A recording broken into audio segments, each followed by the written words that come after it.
The 9,730th meeting of the Security Council is called to order. The provisional agenda for this meeting is the situation in the Middle East, including the Palestinian question. The agenda is adopted. In accordance with Rule 37 of the Council's Provisional Rules of Procedure, I invite the representatives of the Islamic Republic of Iran, Israel, Lebanon, and the Syrian Arab Republic to participate in this meeting. It is so decided.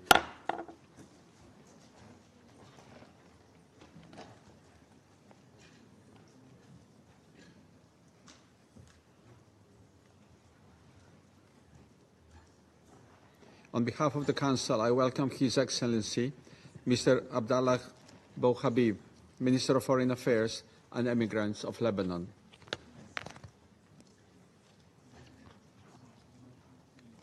In accordance with Rule 39 of the Council's Provisional Rules of Procedure, I invite the following briefers to participate in this meeting. Ms. Rosemary DiCarlo, Under Secretary General for Political and Peacebuilding Affairs.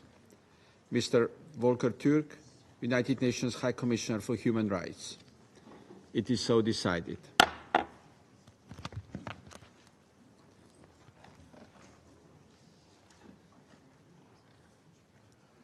The Security Council will now begin its consideration of item 2 of the agenda. I now give the floor to Ms. Rosemary DiCarlo. Mr. President, thank you for the opportunity to brief the Council on the situation in Lebanon and the region, including the most recent alarming developments. For nearly a year, Hezbollah and other non-state armed groups in Lebanon and the Israel Defense Forces have exchanged fire across the blue line on an almost daily basis. These exchanges have been in repeated breach of the cessation of hostilities and in violation of Resolution 1701. Strikes and exchanges of fire have expanded in scope and intensity, and in some cases reached much deeper into Lebanese and Israeli territory. Over 100,000 people have been displaced from southern Lebanon. At least 60,000 have been displaced from northern Israel. The exchanges of fire have caused numerous casualties, including among civilians, and significant damage to homes, civilian infrastructure, and agricultural land on both sides of the blue line. The risk of further expansion of this cycle of violence is extremely serious and poses a grave threat to the stability of Lebanon, Israel, and the whole region. Mr. President, on the afternoon of 17 September, many communication devices, or pagers, primarily used by members of Hezbollah, exploded simultaneously across Lebanon. Similar explosions were also reported in Syria. The following day, a second wave of explosions, smaller in scale but more lethal, was reported throughout the same areas of Lebanon. This time, the devices involved were two-way handheld radios reportedly used by Hezbollah. Devices exploded in homes, cars, supermarkets, and streets.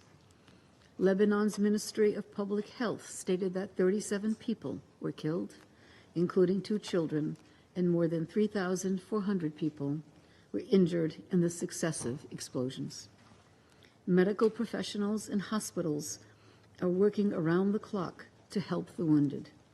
Lebanese society, old and young, have been in profound shock and panic.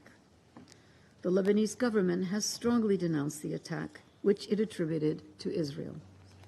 Caretaker Prime Minister Mikati said, and I quote, "It represented a serious violation of Lebanese sovereignty and a crime," end quote. In a speech on 19 September, Hezbollah Secretary General Hassan Nasrallah said in response to the attacks that Israel exceeded all limits, laws, and red lines. And he vowed, and I quote, to exact a heavy price and a fair punishment, end quote. He reiterated that the Lebanon front would only stop once the aggression on Gaza ended. In a letter to the President of the Security Council on 18 September, the Islamic Republic of Iran blamed Israel for the explosions. Noting that its ambassador to Lebanon was among those wounded, Iran stated that it, and I quote again, reserves its right under international law to take required measures deemed necessary to respond to such a heinous crime and violation, end quote. To date, the government of Israel has made no official comment on these developments. Mr. President, since the explosions on 17 and 18 September, exchanges of fire across the Blue Line have continued, showing worrying signs of escalation. The exchanges include some of the heaviest bombardment of southern Lebanon since 8 October 2023. Israeli aircraft have conducted a high number of airstrikes and overflights, including breaking the sound barrier over Beirut on several occasions. In addition, we are receiving initial reports about an Israeli airstrike in the southern suburbs of Beirut hours ago, which Israel said targeted and killed a number of senior Hezbollah leaders. The Lebanese Health Ministry said at least 12 people were killed and over 60 injured in the strike. Meanwhile, heavy barrages of rocket, drone, artillery, and anti-tank missile fire from Lebanon have killed 2 IDF soldiers and wounded 10 Israelis. UNIFIL is monitoring the situation closely. On 16 September, Israel's Minister of Defense, Yoav Gallant, suggested that the center of gravity was moving north, including the transfer of military forces. Speaking of the onset of a, quote, new phase of war, end quote, he suggested the only way left to ensure the return of Israel's northern communities to their homes was through military action. Reports from Israeli media indicate that Israel Defense Forces 98th Division was transferred from Gaza to the Northern Command, adding to concerns about the risk of further escalation on the horizon. From Lebanon, UN Special Coordinator Hennes Plechard has been in constant contact with all concerned actors, including caretaker Prime Minister Mikati, Foreign Minister Mr. Bou Habib, Speaker of Parliament Nabi Berri, and their offices and other authorities. In her meetings, she has continued to push for a diplomatic solution and warned against further escalation. She continues to underscore that military advances would not restore stability or enable displaced civilians on both sides of the Blue Line to return home safely. She will travel to Israel early next week for consultations with relevant counterparts. Mr. President, in the current fragile regional context, the devastating war in Gaza continues. Nearly a year after the horrific atrocities committed by Hamas on 7 October, Israeli military operations, including bombardment from the air and land, and armed exchanges with Hamas and other militants, continue across the Strip. The number of fatalities tragically keeps increasing. More than 41,000 Palestinians have been killed, according to the Gaza Ministry of Health, many of them children.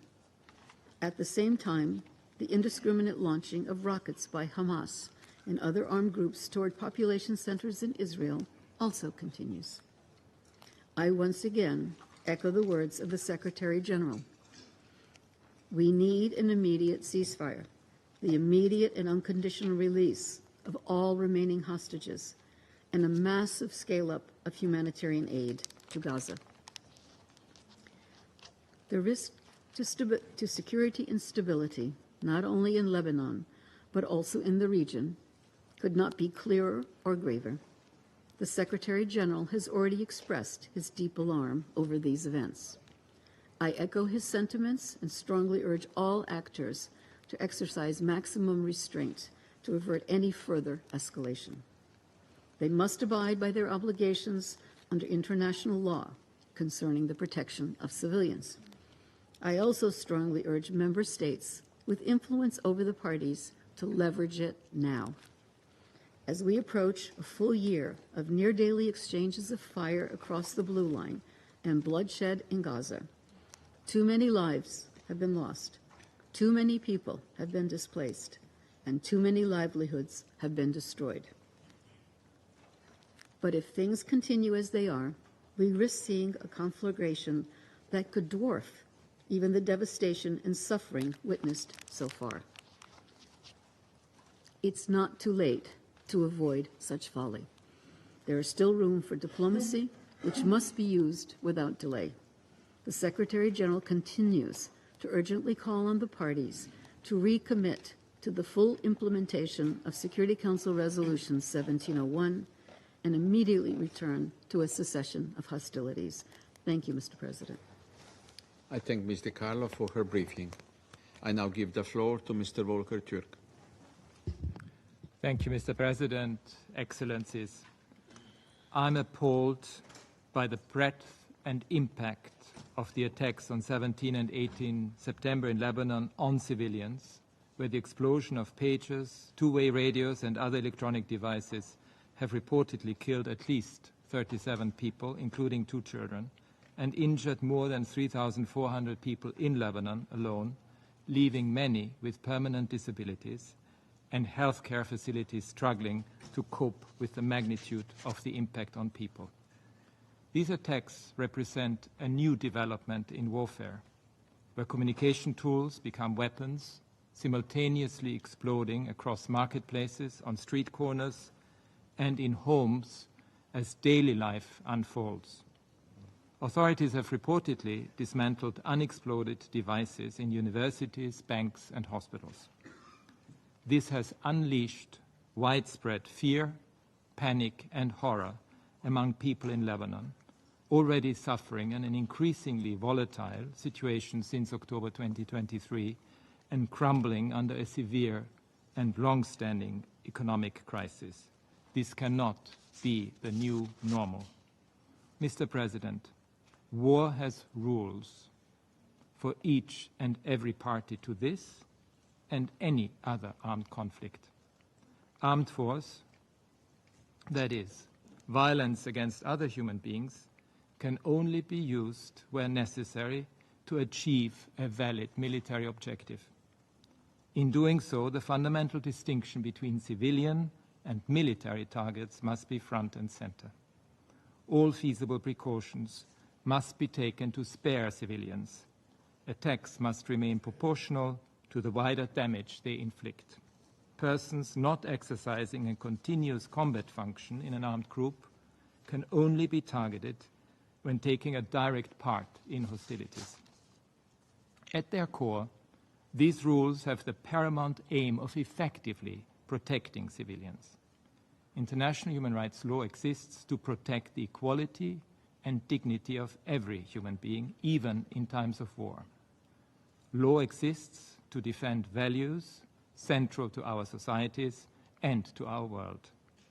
Simultaneous targeting of thousands of individuals, whether civilians or members of armed groups, without knowledge as to who was in possession of the targeted devices, their location, and their surroundings at the time of the attack, violates international human rights law and, as applicable, international humanitarian law.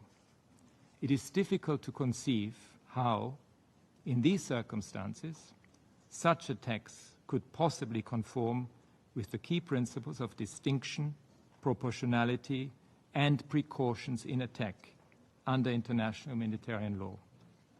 If the attacker is unable to assess the compliance of the attack with binding rules of international law, notably the likely impact on civilians, then the attack should not be carried out.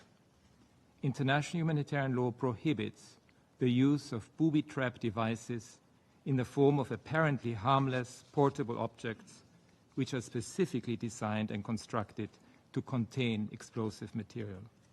It is a war crime to commit violence intended to spread terror among civilians.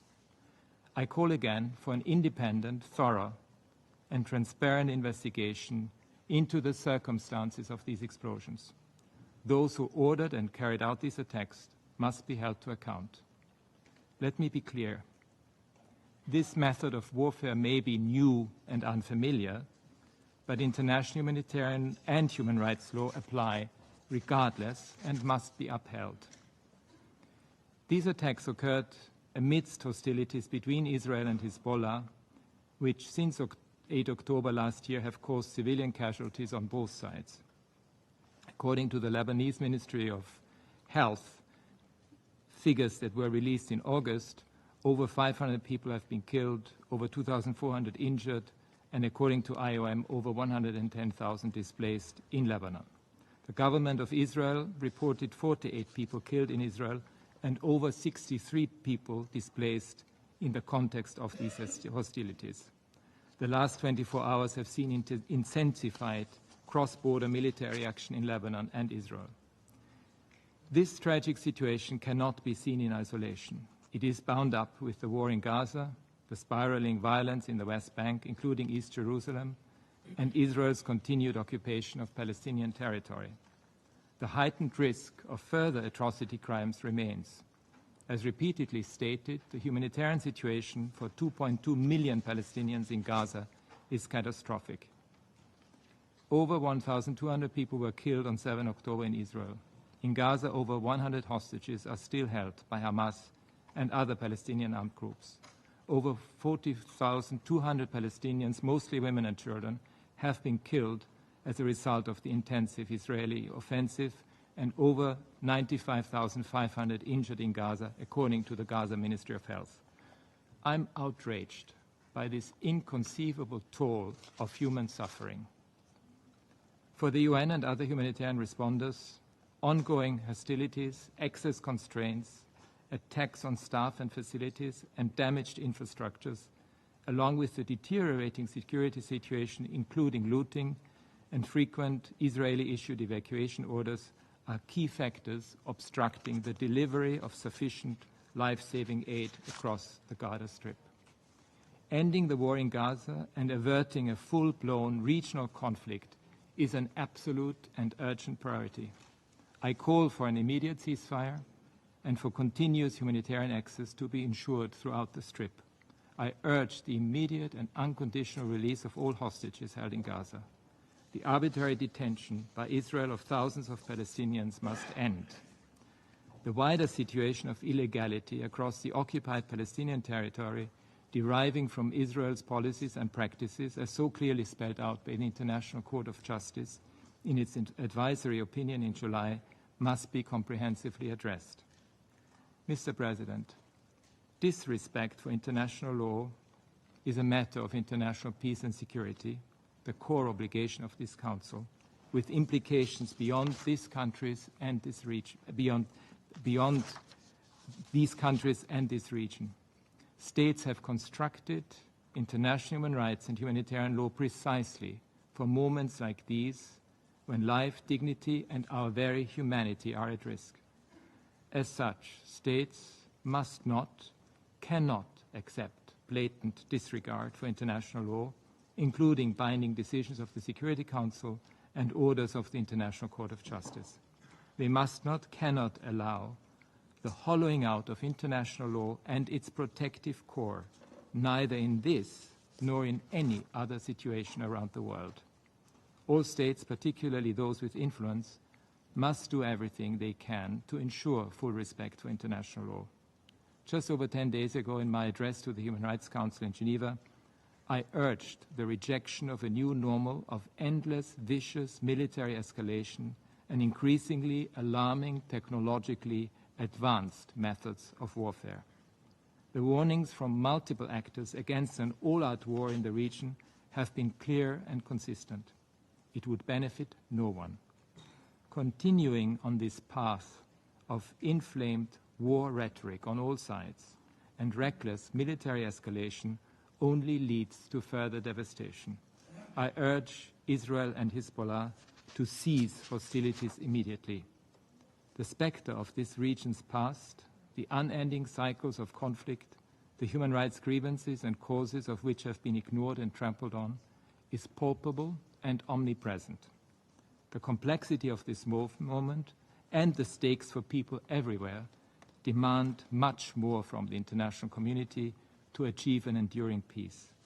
This crisis requires political courage and leadership. Thank you. I thank Mr. Türk for his briefing. I now give the floor to those council members who wish to make statements. I give the floor to the representative of Algeria.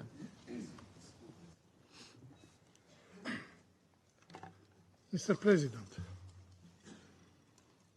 I thank Mrs. Di Carlo and Mr. Turk for their briefing, and I acknowledge and welcome the presence of His Excellency Minister Abdullah Abu Habib among us in this meeting. My country has called for this urgent meeting in light of the alarming escalation in Lebanon on September 17 and 18. These tragic events have resulted in dozens of deaths and thousands of injuries following the remote detonation of small communication devices across the country. The perpetrator is well known. We strongly condemn this Israeli attack.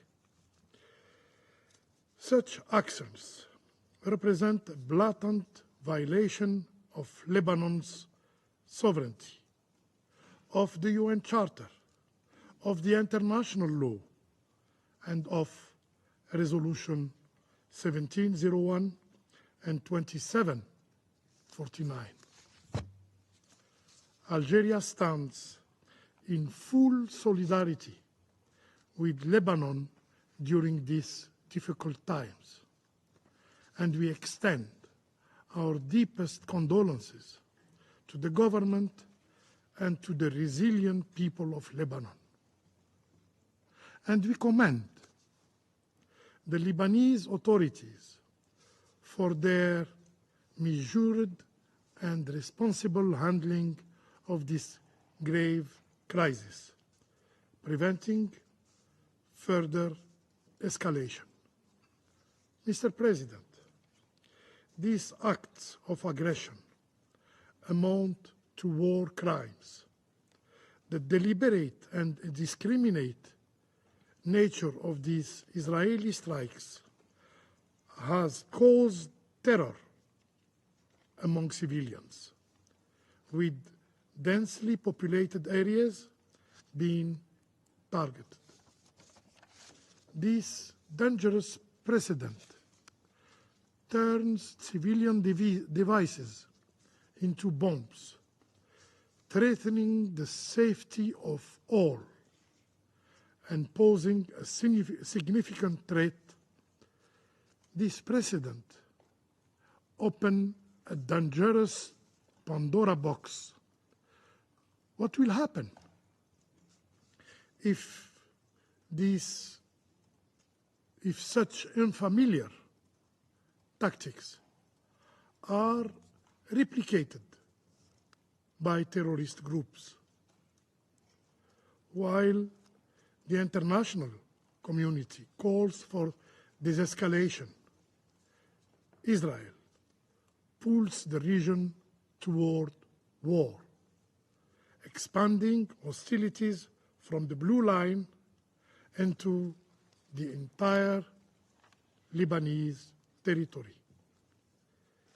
The Israeli officials have openly threatened to launch a large-scale war in Lebanon. These attacks were followed by statements, official statements, praising the so-called positive result. The airstrike against Beirut this morning are another proof that the Israeli occupying power is not at all interested in peace. So, do Israeli occupying authorities truly seek peace with their neighbors? Are they genuinely committed to implementing Resolution 2735? Are they really committed to a ceasefire in Gaza? Mr. President, the Security Council bears the solemn responsibility to uphold the principle enshrined in the UN Charter. The Security Council must enforce its resolution. Resolution 1701 must be fully implemented without bias, and the Israeli occupier aggressions must cease, and it must withdraw from all occupied Lebanese territories. Only by ending the occupation that we could pave the way for lasting peace and stability in the region. I thank you. I thank the representative of Algeria for their statement. I give the floor to the representative of Switzerland. Merci, Monsieur le Président. Thank you, Mr. President. We welcome the convening of a meeting following the extremely worrying developments in Lebanon and beyond. I wish to thank Under Secretary General Ms. Di Carlo and High Commissioner Turk for their statements that have very precisely detailed the events that have unfolded in recent days. I welcome the presence of the Minister and, of course, all colleagues in the Chamber. Mr. President, Switzerland expresses its grave concern following the explosions of pagers and other electronic communication devices which occurred Tuesday and Wednesday. We condemn the fact that these explosions produced a number of civilian victims, including children. Light must be shed on circumstances and responsibilities. I wish to extend our sincere condolences to all families of the civilian victims that have been wounded and killed in recent days. We are concerned by the broader consequences of these explosions on the civilian population. The explosions have sowed panic and widespread fear, and hospitals are now fit to burst. In this connection, I wish to pay tribute to the hospital staff and rescue workers in Lebanon for their devotion. These explosions, as well as the intensification of hostilities on both sides of the Blue Line, including the strike in the southern suburbs of Beirut today, risk further compromising the stability of Lebanon and the entire region. We also decry the deaths and injuries done to civilians. Switzerland calls upon all parties, as well as those that have influence that they can bring to bear on them, to exercise the utmost restraint in order to avoid a major regional escalation. We insistently call for a return to the total cessation of hostilities, and we also demand the comprehensive implementation of Resolution 1701. This Council has unanimously reaffirmed these demands only 3 weeks ago. Switzerland calls upon all parties to respect international humanitarian law, and namely the principles of distinction, proportionality, and precaution in all circumstances. War has rules. As the High Commissioner quite rightly said, the protection of civilians is a legal obligation that must be respected. We also recall that human rights apply at all times. The only desire of the tens of thousands of displaced people on both sides of the Blue Line is to return home so that they can live there in peace. Their children, as far as they're concerned, want nothing more than to go to school and play with their friends. One thing, however, is absolutely clear. Dialogue and de-escalation are the only ways to achieve the aforementioned goal. Military escalation is not the solution. That would drag the region into the abyss of a regional war. For that reason, Switzerland supports all mediation efforts underway. The voices of peace and reason must prevail in the interests of the people of the entire region.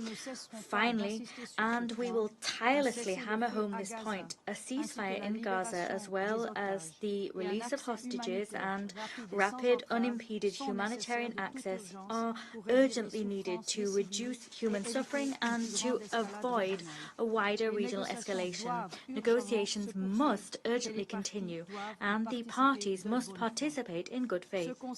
This Council must assume its responsibilities and, united, contribute to a peaceful solution. Switzerland is ready to do its part. I thank you. I thank the representative of Switzerland for their statement. I give the floor to the representative of the Republic of Korea. Thank you, Mr. President. I'd like to thank USCT Carlo and the UN High Commissioner for Human Rights Volker Turk for their green briefings today. I also welcome the participation of Foreign Minister Mr. Habib and the representatives of Syria, Iran, and Israel in this meeting. The Republic of Korea is shocked to witness the bloody and the devastating attacks in Lebanon, involving communication devices that caused thousands of casualties, including children. This unprecedented action signifies a deeply worrisome escalation in an already extremely volatile context. I would like to make the following points in this regard. First, we stress that under no circumstances can violations of international humanitarian law be tolerated. These indiscriminate attacks remotely targeted and seriously injured thousands of individuals without specific knowledge of who possessed the devices, their exact locations, or their surroundings at the time of the attack, at grocery stores, hospitals, and funerals. Such attacks raise serious concerns about whether the core principles of IHL, distinction, proportionality, and precaution, were upheld during these operations. Reports also indicate that the exploded devices, predominantly pagers and walkie-talkies, were harmless portable products which are prohibited from being used as booby traps under Article 7, Paragraph 2 of the amended Protocol 2 of the Convention on Certain Conventional Weapons. This further calls into question the legality of the operations, as highlighted by High Commissioner Turk in his briefing. We call on all stakeholders to immediately cease all violations of international humanitarian law. Second, the international community must come together in urgent and serious discussions to address the emerging risks posed by the unprecedented form of warfare witnessed this week.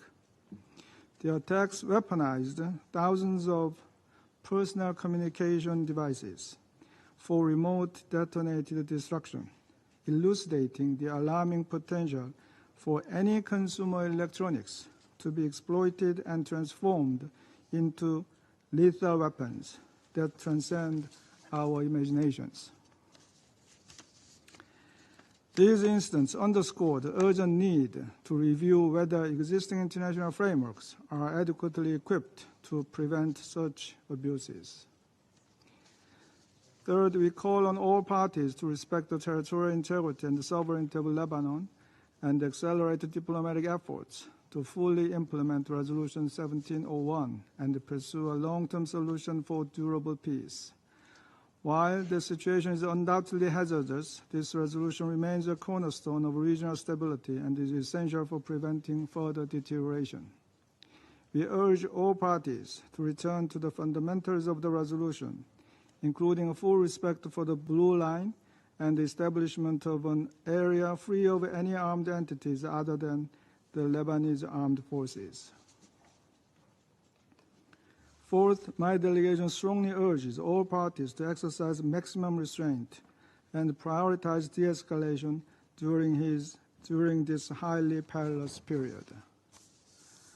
Israel has recently added the safe return of displaced northern residents as a new objective of its military action, stating that operations will continue until they can return home.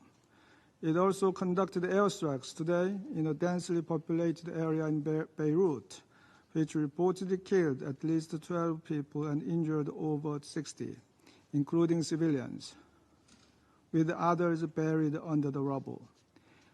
Further escalation would probably result in far greater civilian casualties, increased threats to UNIFIL peacekeepers, and unparalleled regional security risks. Indeed, from the Blue Line to Gaza, the West Bank, Yemen, and Syria, the region is on the brink of widespread and massive war. Even a single misstep or miscalculation could trigger a catastrophic situation with grave consequences for the lives of millions that could extend far beyond the region. As we now truly stand at an inflection point, we once again call on all parties to return to the negotiating table with a particular urgency for a ceasefire in Gaza, which lies at the very heart of de-escalation. I thank you, Mr. President. I thank the representative of the Republic of Korea for their statement. I give the floor to the representative of the United States. Thank you, Mr. President. And thank you, Undersecretary General DiCarlo and High Commissioner Turk, for your briefings. Colleagues, the United States remains of the view that a broader conflict in the Middle East is neither desirable nor inevitable. But the actions various actors take in the coming days will, once again, determine how the situation evolves. It is imperative that even as facts emerge about the latest incidents, in which, I reiterate, the United States played no role, all parties refrain from any actions which could plunge the region into a devastating war. The Security Council cannot ignore the origins of this particular conflict between Israel and Hezbollah. Prior to Hamas's brutal terrorist attack, quiet had largely been maintained along the Blue Line for 18 years, since the adoption of Resolution 1701 in 2006. This stability was shattered on October 7 and 8, when Israel was attacked without provocation by non-state armed groups in Lebanon. And for the past 11 months, the people of Lebanon have suffered the devastating consequences of this conflict, which is not their own. More than 100,000 Lebanese civilians and more than 65,000 Israeli civilians have been displaced. Civilians on both sides of the Blue Line have seen their homes destroyed and their fields and orchards burned. Hezbollah, which receives extensive training, arms, and financing from Iran, took these actions in solidarity with Hamas, not for Lebanon or the Lebanese people. And for the past 11 months, Hezbollah has continued to bombard communities in northern Israel on a near daily basis, again, in support of Hamas and Iran's broader campaign to threaten Israel. Hezbollah's sustained attacks, presence along the Blue Line, and entrenchment in southern Lebanon also put Israeli and Lebanese civilians at risk. Israel has a right to defend itself against Hezbollah's attacks. No member of this council facing a terrorist organization on its border would tolerate daily rocket attacks on its territory and the displacement of tens of thousands of its people. We expect all parties will comply with international humanitarian law and take all reasonable steps to minimize harm to civilians, especially those in densely populated areas. Continued escalation of the violence across the Blue Line will not create the conditions for displaced Israeli and Lebanese civilians to return to their homes in northern Israel and southern Lebanon. Rather, the United States continues to believe a diplomatic resolution is the only way to create the conditions for displaced Lebanese and Israeli civilians to return to their homes with safety and security. And we will continue to pursue this goal. Iran, through its sustained supply of weapons and personnel to Hezbollah, in blatant disregard and defiance of the call for disarmament in Resolutions 1559 and 1701, and in violation of the latter's legally binding arms embargo, appears to have a different agenda. Over many years, the United States has committed substantial resources to humanitarian efforts in Lebanon and supported independent institutions such as the Lebanese Armed Forces and Internal Security Forces. Equally significant, the Security Council has clearly and repeatedly expressed its desire to see the full authority of the Lebanese government extended throughout Lebanon's territory. And it has emphasized its strong support for the aspirations of the Lebanese people to live in peace, free from foreign meddling. Every member of this council has a responsibility to help Lebanon's people avoid further tragedy, to support diplomatic efforts that would help restore calm along the Blue Line, which again would enable civilians in southern Lebanon and northern Israel to return to their homes, and to also press Iran to cease its destabilizing and dangerous use of Hezbollah to undermine regional security in a way that puts the Lebanese people in danger. This is the path toward greater regional stability, and the United States will continue to do everything possible to support de-escalation and an enduring diplomatic solution. Thank you, Mr. President. I thank the representative of the United States for their statement. I give the floor to the representative of China. President, I thank Algeria for requesting this meeting and welcome the presence of Lebanese Foreign Minister Mr. Abdallah Bou Habib. I listened carefully to the briefings by USG DiCarlo and High Commissioner Volker Turk. Thousands of communications devices in Lebanon, including pagers and two-way radios, were detonated remotely and simultaneously. The explosions caused thousands of civilian casualties. China hereby registers profound shock and grave concern over this development. Children playing in the streets lost their eyes. Mothers shopping in supermarkets had their limbs maimed. Doctors on their way to work were critically injured. These and other harrowing scenes are distressing beyond imagination. Remotely detonating communications devices in indiscriminate attacks, causing mass civilian casualties and panic in society, is unheard of in history. This act is, without a doubt, a gross violation of a country's sovereignty and security, and a blatant breach of international law, particularly international humanitarian law. It's an act that tramples on human lives with unconscionable callousness. The attacks were so outrageously brutal and atrocious that they deserve nothing less than condemnation in the strongest terms. So far, no one has claimed responsibility for the said attacks, but different parties have come to more or less the same conclusion as to who did it. We call for a prompt, full investigation to hold the orchestrators and implementers to account. Right now, the situation in the Middle East is hanging by a thread. Israel's military operations in Gaza are still ongoing, which have already claimed more than 40,000 Palestinian lives. Meanwhile, Israel is also heightening the tensions around its border with Lebanon. We are informed by some analysis that the recent remotely executed attacks are a precursor to major military operations. We have also taken note of the latest statement from the Hezbollah leadership. We are deeply concerned by the possibility of a further escalation of the tensions between Lebanon and Israel. We call on the parties to exercise maximum restraint and call on Israel in particular to forego its obsession with the use of force and to halt without delay its military operations in Gaza, its violations of Lebanon's sovereignty and security, and its adventurism that risks dragging the region into yet another devastating catastrophe. We strongly urge countries with influence over Israel to take tangible steps to stop Israel from going further down the wrong path.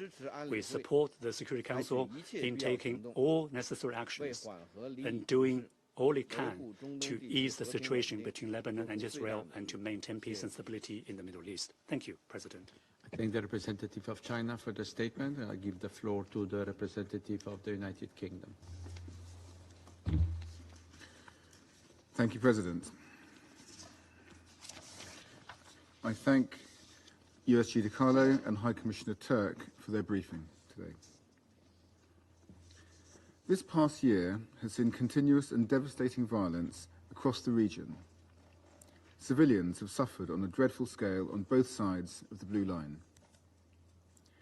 The explosions in Lebanon this week and Israel's strike in southern Beirut today are the latest in a deadly cycle of violence, and we are deeply concerned by civilian casualties resulting from those incidents.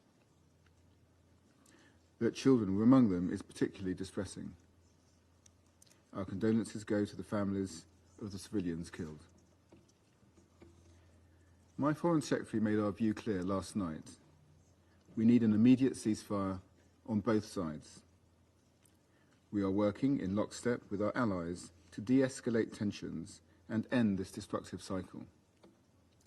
We want to see the implementation of a political plan based on UN Security Council Resolution 1701, which allows both Israeli and Lebanese civilians to return to their homes and live in peace and security. We are ready to play our role in a diplomatic process to achieve that. President, let us be clear. Hezbollah launched an unprovoked attack on Israel on 8 October 2023. Since then, Israel has faced a near daily barrage of Hezbollah rockets.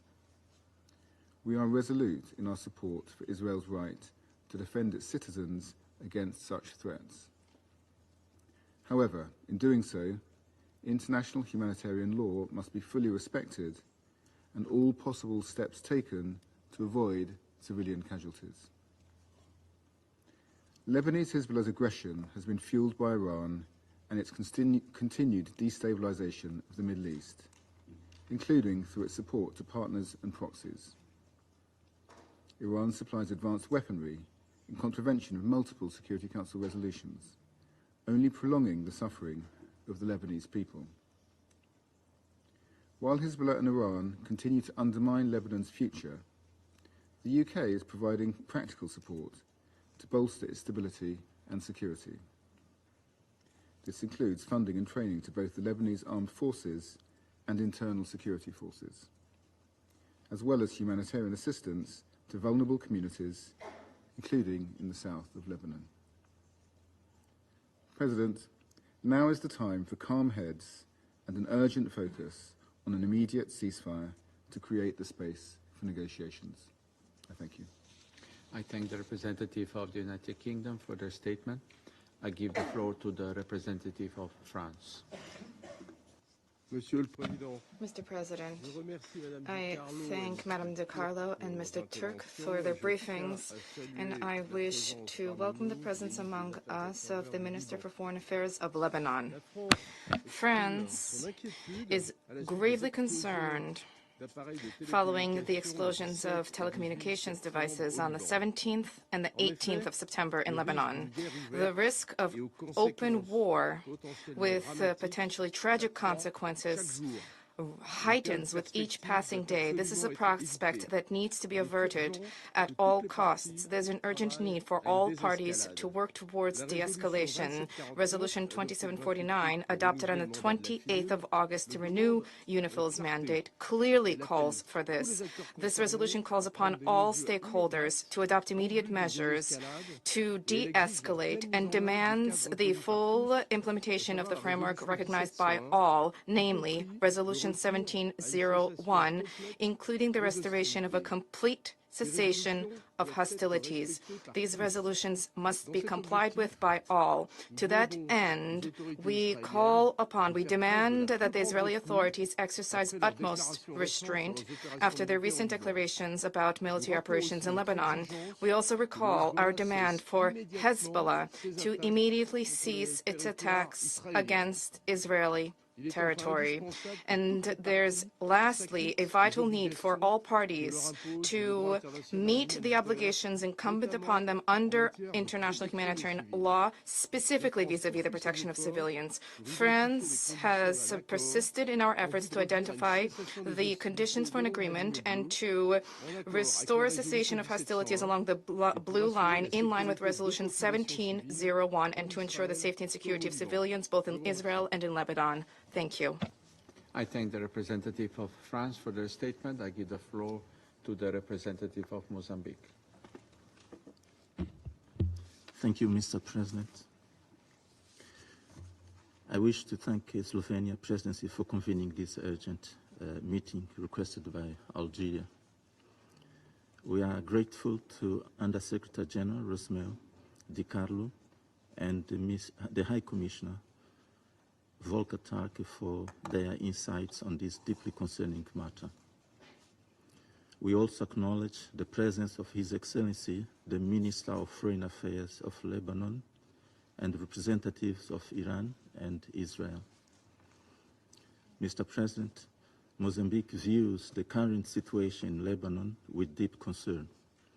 The escalating cross-border hostilities between Hezbollah and Israel have significantly heightened regional tensions. We are particularly alarmed by the recent cyber attack in Beirut and other parts of the country, which resulted in the detonation of pagers and other electronic devices. This unprecedented incident, occurring on September 17 and 18, has led to a tragic loss of lives and numerous injuries. We deeply deplore the deaths of civilians. The targeting of populated areas, including homes, vehicles, commercial establishments, and public spaces, is a clear violation of international humanitarian law. Mozambique strongly condemns these attacks, which have resulted in at least 12 civilian fatalities and left thousands wounded. We note with grave concern that many of the casualties were not combatants but civilians, members of the Lebanon's Shia community engaged in non-military activities. The weaponization of civilian objects is strictly prohibited under international law. The incident highlights the evolving nature of modern warfare, where cyber capabilities can be employed to inflict physical harm. The sophistication and audacity of this operation mark a dangerous escalation in the ongoing conflict between Israel and Hezbollah. We are deeply troubled by the potential ramifications of this attack, which may herald a new phase of conflict in Lebanon and the broader Middle East region. The unprecedented nature of this incident raised serious concerns about the future stability of the area. We strongly condemn these attacks as they bring a notable escalation in the region after months of mostly low-intensity conflict between the two contenders.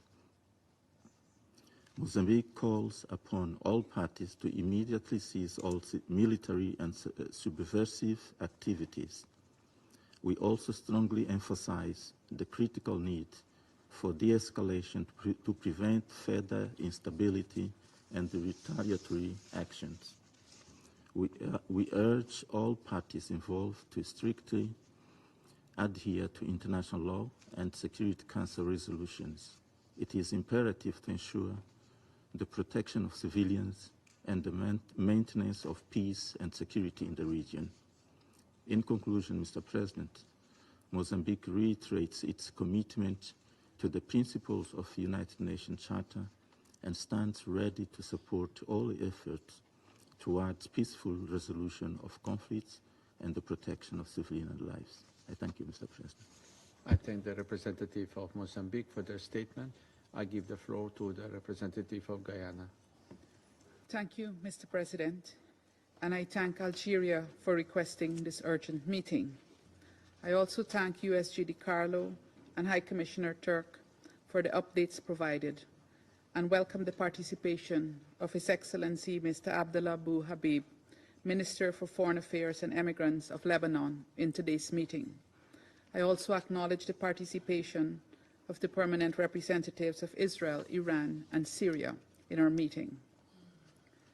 Mr. President, Guyana is alarmed by the reports of well-coordinated, widespread lethal attacks earlier this week across Lebanon and Syria, where pagers and other communication devices were transformed into deadly weapons. These attacks were apparently aimed at specific targets, but ultimately were indiscriminate in their effect, as many of the detonations occurred in crowded areas. The result, according to the Minister of Health of Lebanon, is that 37 persons have died, including 2 children, and more than 3,000 injured. We are also deeply concerned about the strike carried out this morning by Israel in a densely populated area in Beirut, which also resulted in the deaths of at least 14 persons and injury to more than 50. Any attack causing harm to civilians must be thoroughly investigated to establish the circumstances, attribute responsibility for the harm caused, and hold to account the perpetrators. The ongoing and intensifying attacks on Lebanon's sovereignty and territorial integrity will only serve to escalate the already tense situation in Lebanon and further heighten the risk of widening the violence in the Middle East region. Mr. President, the situation in the Middle East has become untenable. Too many parties are poised for war. We have heard on many occasions of the diplomatic efforts underway and the need for the Council to support these efforts. We commend those efforts and believe they are operating in good faith. However, given the time that has elapsed since Resolution 2735, without a deal for a ceasefire in Gaza, and the increasing horrific events that continue to occur, we do not believe that all parties in this conflict are operating in good faith. The plain and simple truth is that there is a common thread running across the region in the chaos and destruction that has upended the lives of civilians. There is one party that has chosen over and over again to take escalatory action at every opportunity, to abandon diplomatic negotiations while breaching the rule of international law and humanitarian law. Mr. President, Guyana again calls on countries of the region to fully comply with their international obligations and to uphold the principle of respect for sovereignty and territorial integrity. We demand that all parties adhere to international law, including international humanitarian law and the United Nations Charter. It is imperative that there be a return to maximum restraint and an abandonment of rhetoric that only serves to inflame. We call on those with considerable influence to do more. They can and must exert maximum pressure to direct us away from this path that can lead to unimaginable agony in Lebanon and the wider region. A ceasefire in Gaza to end the immense suffering in the Strip is at the heart of de-escalating the increasing tensions in the region. Mr. President, the reality that we must confront is that lasting peace will not come through war. Violence will only doom us all to a cycle of escalating attacks, death, and destruction. The people of the Middle East are no less deserving of stability and security. Leaders of the region must recommit to dialogue and to a peaceful resolution to this conflict. I thank you. I thank the representative of Guyana for their statement. I give the floor to the representative of Japan. Thank you, Mr. President. I thank USG DiCarlo and High Commissioner for Human Rights, Mr. Volker Turk, for their briefings. Japan is extremely concerned with the situation in the Middle East and is monitoring the escalation of tensions with grave concern, especially the incidents this week where a large number of communication devices exploded across Lebanon and Syria, reportedly killing dozens of people and injuring thousands. We are concerned that children were among the victims, including those reportedly killed. Mr. President, Japan urges all concerned actors to refrain from any further action or retaliation to avoid a further catastrophe in the region. The ongoing Gaza conflict has already inflamed regional tensions. No one desires another full-scale conflict between Israel and Hezbollah, and civilians always pay the highest price if such a situation arises. All parties must once again recall their commitment to the full implementation of Security Council Resolution 1701 and return to a cessation of hostilities. The fact that these incidents happened in multiple places including densely populated areas, and caused civilian casualties is appalling. Civilians must be protected at all times in accordance with international law. We call for an urgent, thorough, and transparent investigations into the blasts. The exchange of fire across the Blue Line has expanded dramatically since October last year. In relation to this, Japan reiterates its strong support for an immediate ceasefire in Gaza and the release of the hostages based on the outlines of Security Council Resolution 2735. We stress the need for a comprehensive, just and lasting peace in the Middle East. We remain committed to making every diplomatic effort to end the violence and restore stability in the region. I thank you, Mr. President. I thank the representative of Japan for their statement. I give the floor to the representative of Malta. Thank you, President. And I thank Mr. Carlo and Mr. Tuk for their briefings and welcome the presence of His Excellency the Foreign Minister of Lebanon and acknowledge the participation of the permanent representatives of Syria, Iran and Israel. The Council meets today against the backdrop of what it has warned about for months, the growing prospect of regional escalation.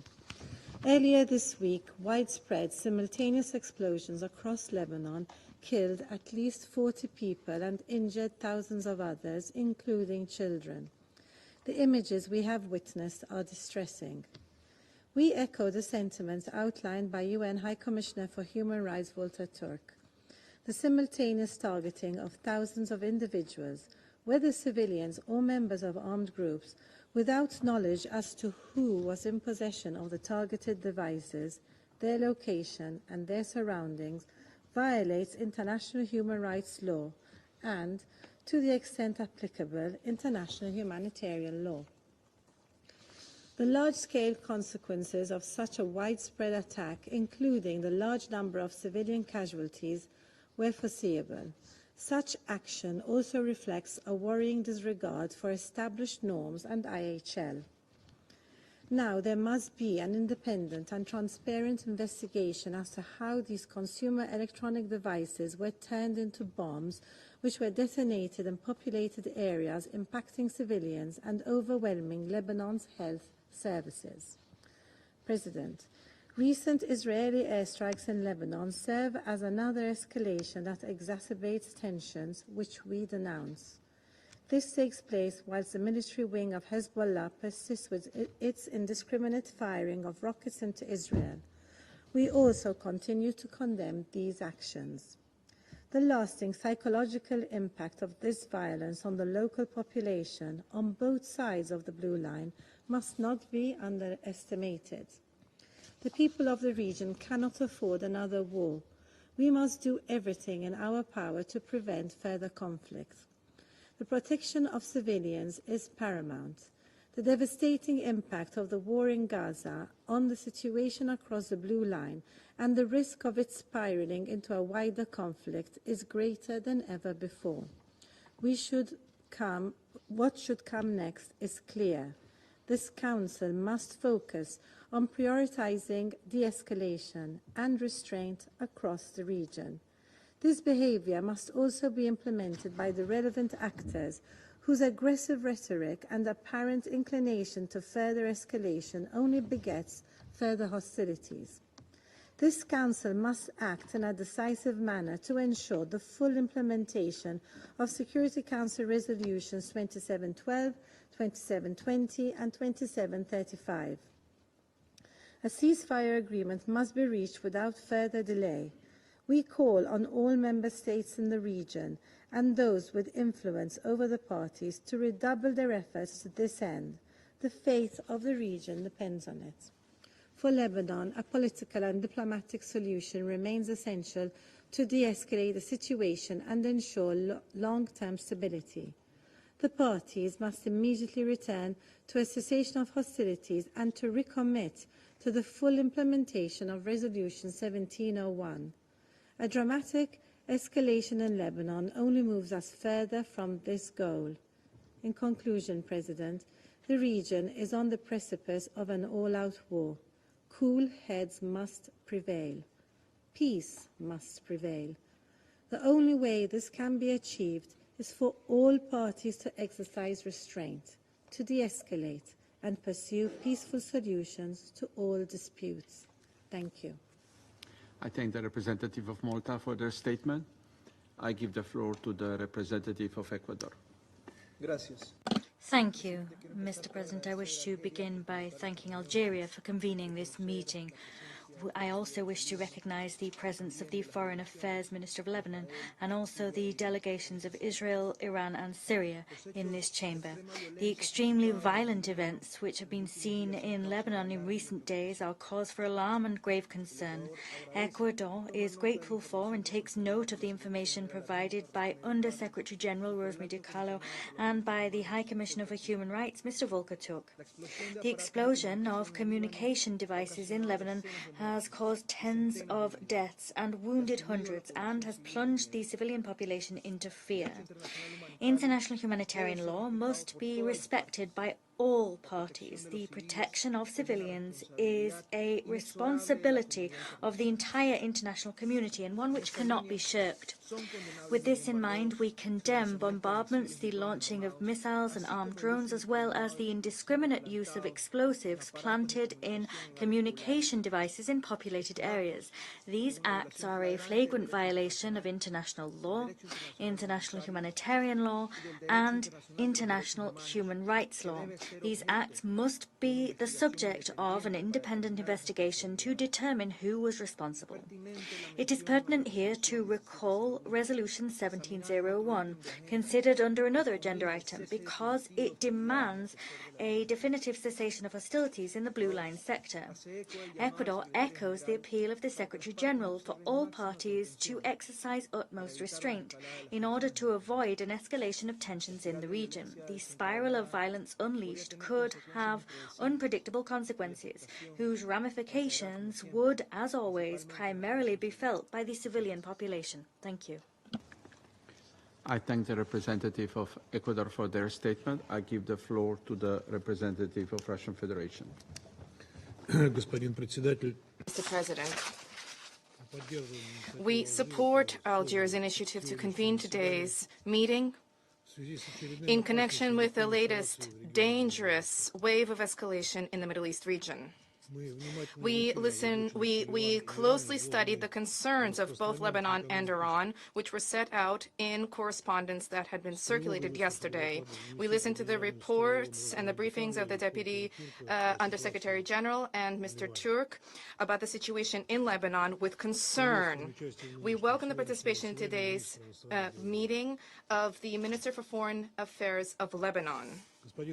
Mr. President, unfortunately, the devastating bombardment, airstrikes, and brutal ground cleansings have for nearly a year become a grim daily reality for the Middle East. Despite the protests of the international community, the abhorrent practice of targeted liquidations is expanding. It would seem that in this cauldron of violence, there is no longer any act which we all would not condemn. We do not condemn time and time again in this chamber. However, what transpired in Lebanon and Syria over the past week brings the escalation in Lebanon and Syria into a new high technology dimension, and this is a very dangerous turn.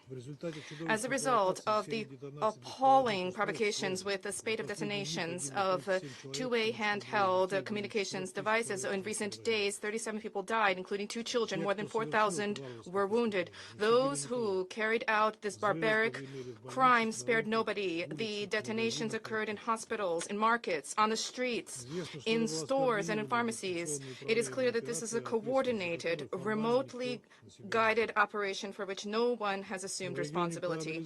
However, in the region, facts have been analyzed, dots have been connected, and the relevant conclusions have been drawn. We regard what happened as a terrorist act which poses a threat to international peace and security with unpredictable consequences for the entire Middle East. We emphatically condemn this unprecedented attack on the friendly Lebanon and its citizens, which which is an egregious violation of its sovereignty and a major challenge to international law. We extend sincere condolences to the families of the dead, and we wish a speedy recovery to those who were wounded. Those behind this crime certainly are aware that such attempts to draw Lebanon into a regional confrontation are fueling an already volatile situation in the region. Clearly, the organizers of this unprecedented attack, unprecedented in terms of the malicious use of domestic communications devices, have deliberately been seeking to foment a large-scale military confrontation. They have striven to provoke a new major Middle East war. This is not the first such attempt. This is a continuation of a spate of political attacks and murders and assassinations in Lebanon, Syria, in Lebanon, and Iran, for a part of which the West Jerusalem authorities have assumed responsibility. These include the largest in the past year bombardment by Israel of South Lebanon, which continued for 2 consecutive hours and was followed by another strike on South Beirut, as a result of which, according to the Lebanese Ministry of Health, 8 people died and another 59 were wounded. The entire world was flooded with images showing the horrific magnitude of the devastation from the Israeli airstrike. We strongly condemn such actions by West Jerusalem. We call on all parties to exercise maximum restraint, to immediately cease fire, and to comply with the provisions of Resolution 1701. A major war in the Middle East is in nobody's interest. Also noteworthy is that spiraling violence is clearly undermining the Biden administration's widely touted efforts, both for ceasefire in the Gaza Strip and for stabilization of the situation on the Blue Line in Lebanon. The results of this pseudo-diplomacy are dubious at best. Instead of peace, we see ongoing bloodletting in the occupied Palestinian territory, the murder of the head of the political bureau of Hamas, Mr. Hanin, who was the main negotiator on the deal with Israel, and now the first ever large-scale terrorist attack with the use of information communications technologies, which resulted in fatalities. In the light of the policy declared by Washington and allies to use ICT for the attainment of offensive military political objectives, it is clear that specifically their actions have brought us to this threshold where we are liable to encounter terrorist threat with the use of domestic appliances.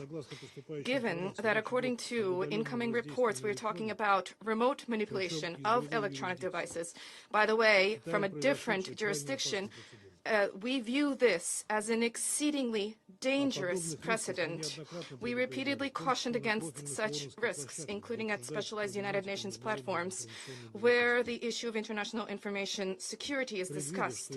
Having foreseen that ICT can be used for destructive purposes, Russia has already for a number of years advanced the idea of establishment of a specific international legal regime to govern the digital landscape, and this would take into account technical vulnerabilities, including anonymity, cross-border features, and other hidden functions. Unfortunately, the United States and allies consistently object to any such obligations in this sphere in order to maintain their freedom of movement. The consequences of this are apparent in the terrorist attack in Lebanon. If we were talking about the consequences for the information telecommunications landscape, these kinds of incidents further worsen the already growing mistrust by states of information communications devices manufactured in other countries. This, in turn, furthers the trend of self-isolation of national infrastructures in this area, and as a consequence results in the fragmentation of the information space, undermining international standards in this area, the destruction of supply chains, and the expansion of the digital divide between developed and developing countries. With respect to the terrorist attack in Lebanon, the question of the origin of the electronic devices used for the explosions is fundamental. There is a need for a detailed account of the commercial structures involved regarding the safety of the products. Let us recall that states, pursuant to specialized key resolutions of the General Assembly, states have the obligation to ensure supply chain integrity. Mr. President, regardless of however horrific this instance of the use of ICT for terrorist purposes may be, the international community is not powerless in the face of this threat. Recently, at Russia's initiative, a global intergovernmental directory of points of contact was launched to prevent and resolve serious incidents in the information landscape, as well as to reduce tensions in crisis situations. This instrument was specifically designed in order to prevent escalation in the digital landscape, which is liable to then spill over into the real world. We call upon all stakeholders, first and foremost Lebanon, to avail itself of this directory. We expect that the recipients of a possible request from Beirut will immediately study it and will provide a response to Lebanese colleagues. This is key to determine all of the circumstances behind what happened in Lebanon. Mr. President, it is clear to all that the key to resolving the current and to reversing the current unprecedented escalation in the Middle East lies in ending the bloodletting in the Gaza Strip, where the number of dead has now exceeded 42,000 people. The only resolution is a prompt establishment of a ceasefire, exchange of hostages and prisoners, and the organization of unimpeded humanitarian access to the Strip. This is the only way to relaunch the process of peaceful resolution to the Palestinian question on the international legal basis, at the heart of which lies the principle of two states for two peoples, which we steadfastly support. For our part, we stand ready to cooperate with all who share these objectives. Thank you. I thank the representative of Russian Federation for their statement. I give the floor to the representative of Sierra Leone. Mr. President, I also thank Undersecretary General Rosemary DiCarlo and High Commissioner Mr. Volker Turk for their important briefing. We acknowledge the presence of the Minister of Foreign Affairs and Immigrant of Lebanon and the representative of Iran, Syria, and Israel in this meeting. Sierra Leone is deeply concerned over the significant deterioration of the security situation in Lebanon and North Israel. Instability and violence have increased across Lebanon over these past 3 days, after a series of explosions of communication devices meant to be in the possession of members of Hezbollah. It has been reported that at least 37 people have been killed, with at least 2,931 people suffering injuries, and some of whom are in intensive care. Similar communication devices attack occurred in Syria, resulting in deaths and injuries. These attacks have been followed by intense strikes in southern Lebanon by Israeli warplanes, reportedly the heaviest aerial strikes since October 2023. We further note reports of Hezbollah's retaliatory missile and drone strikes in northern Israel on Thursday, killing 2 soldiers and injuring 9.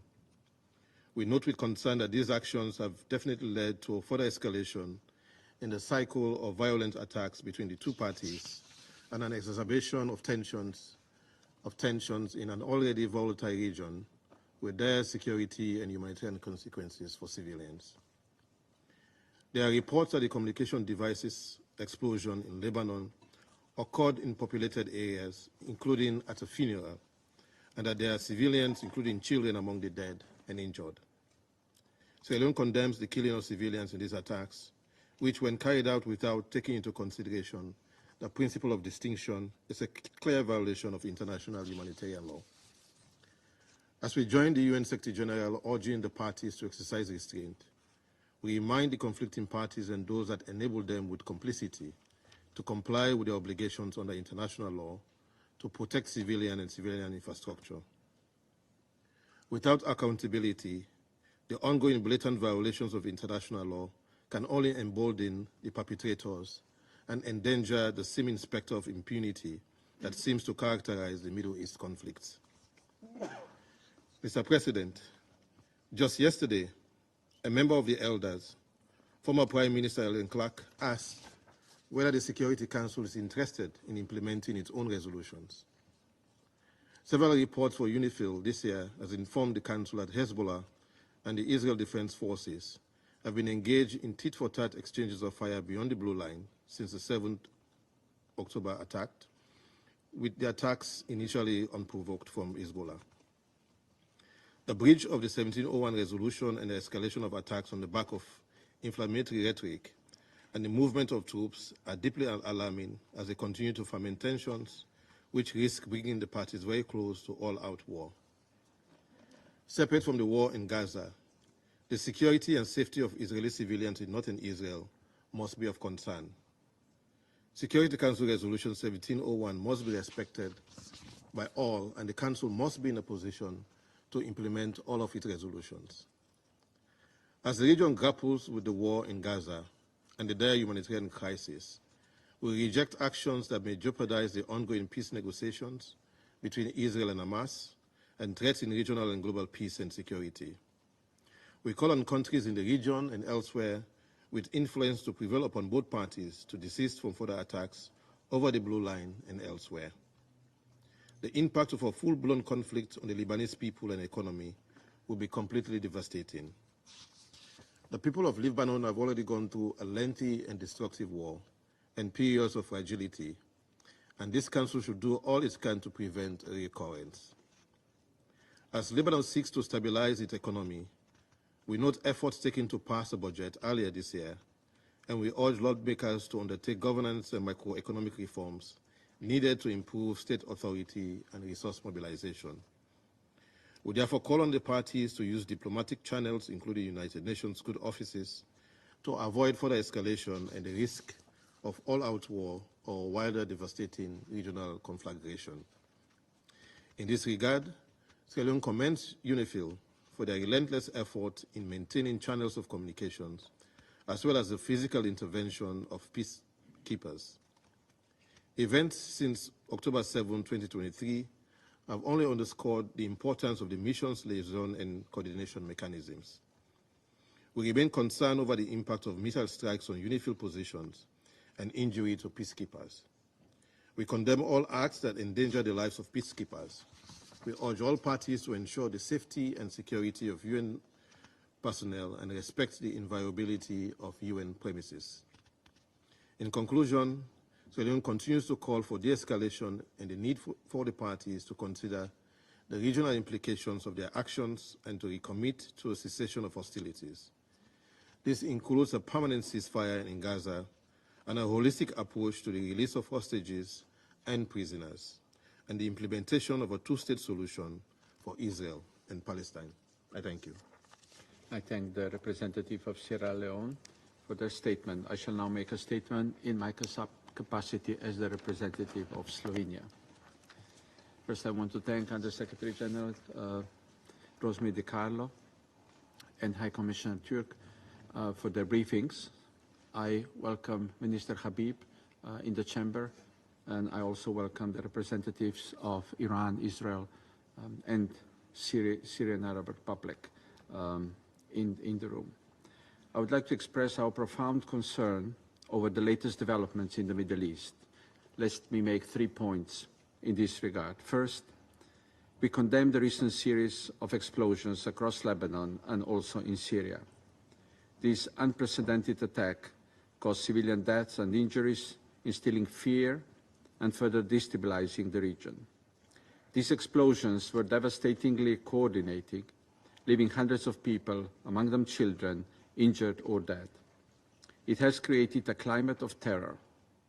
We are stepping in a dangerous new territory, and as new technology is being used and developed, we underline the need to respect existing legal obligations. Civilian objects should not be weaponized. The international law is clear. Use of booby traps is prohibited. As underlined by the High Commissioner for Human Rights, simultaneous targeting of thousands of individuals, whether civilians or members of armed groups, without knowledge as to who was in possession of the targeted devices, their location, and their surroundings at the time of the attack, violates international human rights law and, to the extent applicable, international humanitarian law. We call on all parties to respect international law, including international humanitarian law and human rights law. We support an independent and transparent investigation. Secondly, tensions between Lebanon and Israel, especially along the Blue Line, are alarming. This includes heavy exchanges in recent days, as well as today's strike in Beirut and the subsequent retaliation. We deplore the loss of civilian lives. We once again call for restoration of cessation of hostilities and full implementation of the Resolution 1701. We are appalled by the heavy impact on civilian infrastructure and civilians, many of whom have been displaced. It was violence that drove them from their homes in the first place. Additional violence will not bring them back. If anything, it will make their safe return an even harder task. Thirdly, we are in this situation because our resolutions have not been complied with. We call on conclusion of agreement on ceasefire and the release of hostages. We continue to call for maximum restraint by all actors in the region. The cycle of violence is increasing speed, and it risks escalating into a wider conflict. We call on all parties, both state and non-state actors, to de-escalate and refrain from any further retaliatory actions.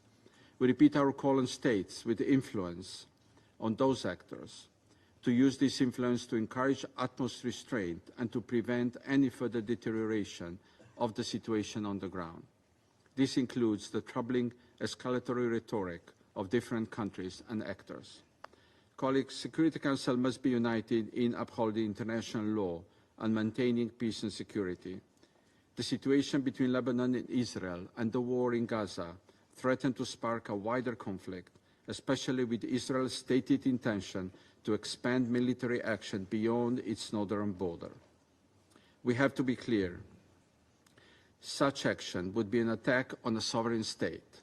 We must prevent this by promoting diplomatic solutions that offer long-term stability. The region cannot endure another war, and we must act before the situation spirals beyond control. For almost a year, we have been cautioning from provocations and escalations, further aggravating the situation in the Middle East. We have said it before. Any of these escalations can become a conflict with a life of its own or engulf the whole region in a complex war. It is for this reason we believe diplomacy must be the only path forward.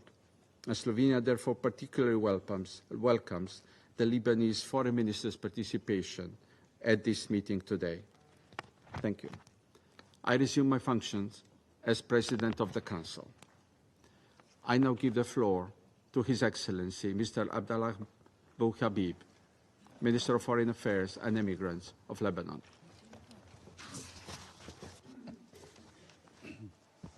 Thank you, Mr. Chairman. Thank you, President.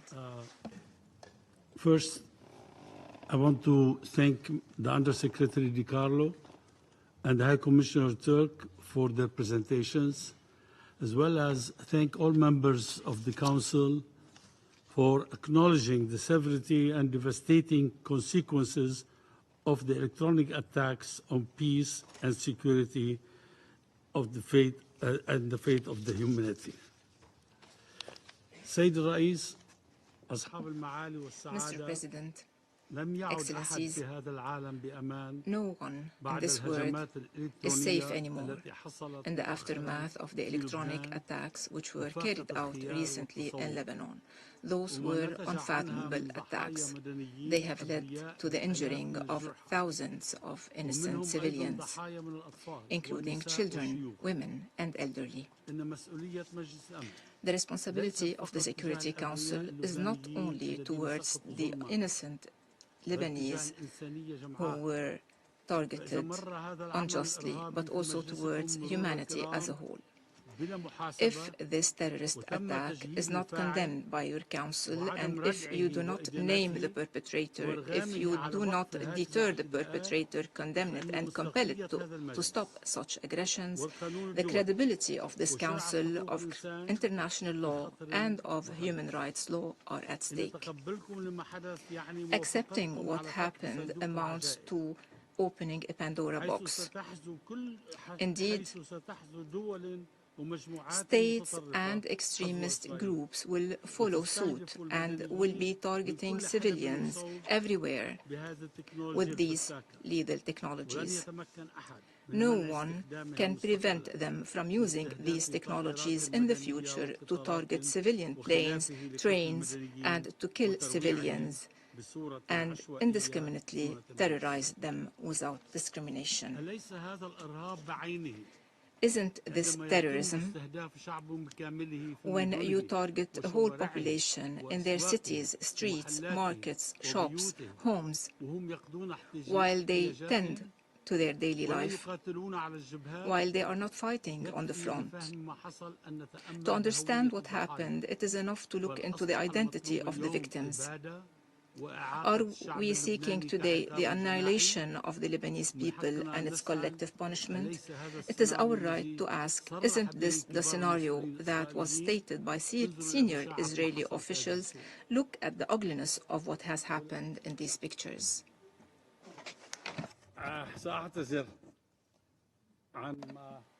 I apologize for this picture. To highlight what has happened and its consequences, on Tuesday, the 17th of September 2024, Israel carried out a wide-scale electronic attack targeting thousands of pagers, detonating them. On the following day, Israel once again detonated hundreds of walkie-talkies. On the 19th of September, Israel also terrorized the population of Beirut and other regions when warfare broke the sound barrier repeatedly, unleashing fear and panic, especially among children. Today, Israel carried out a missile attack in one of the most densely populated regions in the southern suburb of Beirut, destroying a residential complex and claiming the lives of 12 victims, including children, and 66 wounded. These attacks have led so far to the killings of dozens of people, including children and women, to the injuring of thousands, including hundreds in a serious condition. Hundreds others were disfigured, were maimed, or even lost sight completely. This attack left hospitals and medical workers in an unprecedented emergency state, fully overwhelmed.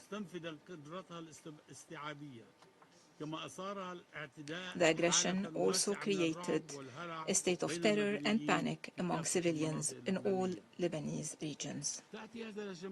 These attacks represent a serious, unprecedented event in the history of wars, and they come in the aftermath of Israeli declarations concerning a full-scale war on Lebanon, sending Lebanon back to the Stone Age. Israel did not only launch these attacks, they were followed by official declarations and by a tweet from the advisor of their prime minister that was lately deleted, emphasizing the responsibility of Israel and praising the positive results of this assault. This has deliberately undermined the efforts of international mediators working for a ceasefire in Gaza and South Lebanon, and has undermined all the attempts of the Lebanese government to de-escalate and exercise self-restraint. In this context, it should be noted that resorted to remotely exploding communication devices collectively, with no regard to those carrying them or who are around them, is considered an unprecedented method of warfare in its brutality and terror, targeting thousands of people from different age groups in densely populated areas, while tending to their daily life in their homes, on streets, in workplaces, in shopping centers, is nothing but terrorism. It is a blatant violation of international humanitarian law, of international human rights law and amounts to war crime. The first additional protocol to the Geneva Convention of 1949 pertaining to the protection of victims of armed conflicts stipulates in Article 35 that the right of parties to the conflict to choose methods of warfare is not unlimited, which means that using electronic detonation as a warfare, which is a non-conventional warfare, should be subjected to international and humanitarian laws, especially the principle of protection, meaning protecting civilians according to Article 48 and the principle of precaution, whereas all parties to the conflict should take all the necessary precautions when directing their military operations to avoid civilian loss of life and to avoid damaging civilian property. This is Article 57. The first protocol also stipulates in Article 51 the prohibition of the acts or threats of violence, the primary purpose of which is to spread terror among civilian population. It also prohibits in Article 37 killing, injuring, or capturing an adversary using perfidy. Article 58 also prohibits using or targeting defenseless areas. Israel, through this terrorist aggression, has violated the basic principles of international humanitarian law and did not distinguish between civilians and military personnel. It has indiscriminately targeted civilians, and this operation was not justified by necessity and was not proportional either. Mr. President, it is clear that Israel does not abide by international and humanitarian law and that it does not abide by UN resolutions and Security Council resolutions. It is clear that Israel continues to ignore the international legitimacy and human rights because it is used to never be held accountable. When Israel commits such acts, we only witness timid expressions of regret, which emboldens Israel to disregard the international resolutions, none of which has been implemented against Israel since 1948. As a result, Israel has become a rogue state. Despite all that, we cannot accept this reality as a status quo. We cannot accept to allow Israel to continue enjoying impunity. Israel did not draw any lesson from its repeated invasions of Lebanon throughout decades. Israel was repeatedly disappointed and defeated.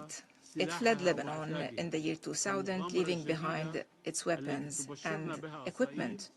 This new adventure that Israel is embarking on will only be another ugly version of the previous ones. It will repeat what the senseless war has achieved against Gaza and its children.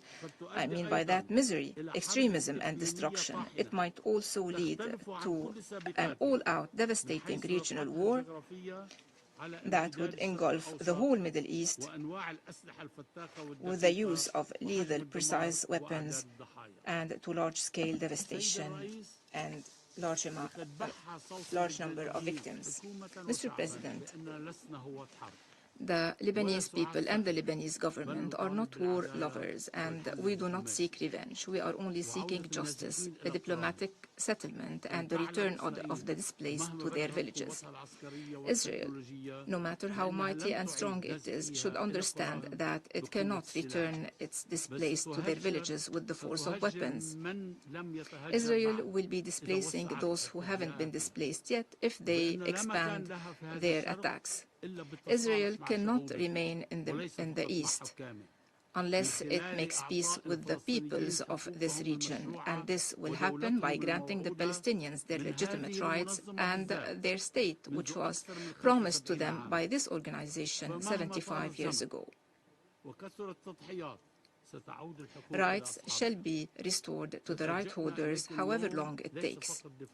We came to this council today not only to defend Lebanon and the innocent Lebanese victims. We came to the council to protect our common humanity and to ask you to condemn the terrorist Israeli attacks clearly and unequivocally, to hold Israel accountable for planning and implementing these attacks and for violating the sovereignty of Lebanon and its territorial integrity, for violating the UN Charter and Resolution 1701. Lebanon also calls upon you to compel Israel to stop its war machinery, to avert a destructive regional war, to preserve the credibility of the United Nations and its role in maintaining international peace and security. Lebanon still believes in the relevance of international peace and security and the relevance of this Council. We are not looking for a new resolution that would remain a dead letter, as is the case, unfortunately, with every resolution pertaining to Israel. Mr. President, to conclude, I would like to thank Algeria, the representative of the Arab group in the Security Council, which always stood by Lebanon and supported us under all circumstances. I call upon the members of the Security Council to stand on the right side of history, to defend justice and peace, and to support Lebanon in its effort to achieve stability and security. This is the moment of truth, and we are resorting to the justice of the United Nations and counting on your credibility. Either this Council compels Israel to stop its aggression and implement Security Council Resolutions 1701 and 2735 and end its war on all fronts, allow the return of the displaced to their villages, or we will be silent witnesses to the great explosion that is looming on the horizon. Today, and before it is too late, you have to understand that this explosion will spare neither east nor west and will take us back to the dark ages.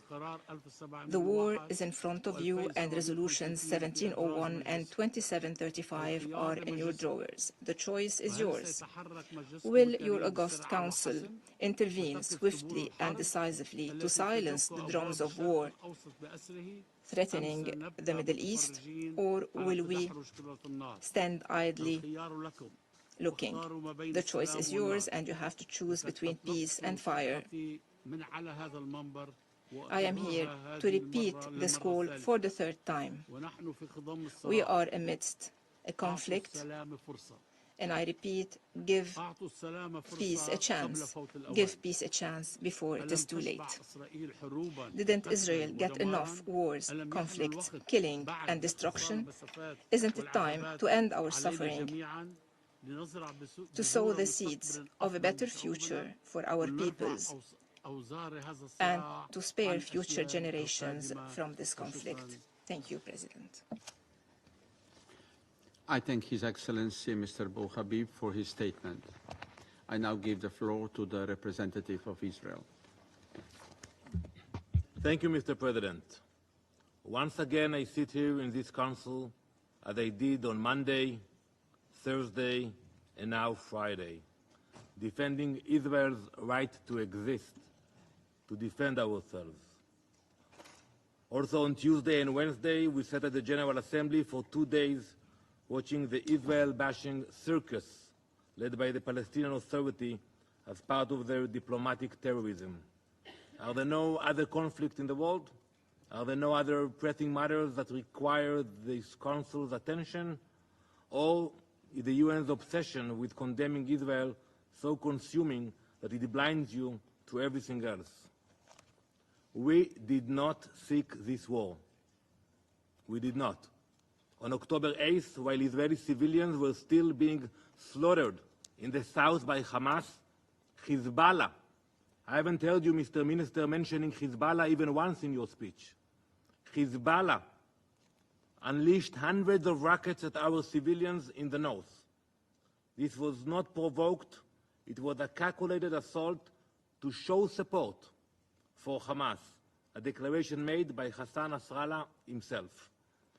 Since that day, over 8,000 rockets have rained down, 46 of our people have been murdered, 294 injured, and more than 60,000 remained displaced, unable to return to their homes in the north as Hezbollah attempts to burn them to the ground.